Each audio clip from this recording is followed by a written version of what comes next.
Ayan. Siyempre, tinesting nating maligo guys.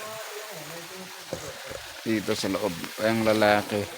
Tapos dito yung pambabae sa... Ano naman pala? Pwede kang maligo ng kahit nakabrief. Depende na lang sa'yo kung mag-ubod-ubod ka talaga. Pero may kasabay akong naligo na nakahubod-hubod talaga siya. Okay lang naman kasi mga lalaki lang naman dito. Nakahiwalay yung ano. Sarap sa pakiramdam. Tatanggal yung mga lamig-lamig mo sa katawan.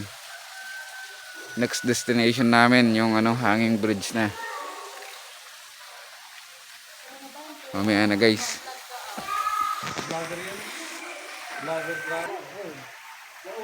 Yan, ito na kami. Ito yung lugar nila oh. Doon ang gagaling yung tubig sa taas na yan. Mainit siya. Ito yung liguan ng sa babae. Lugar nila oh.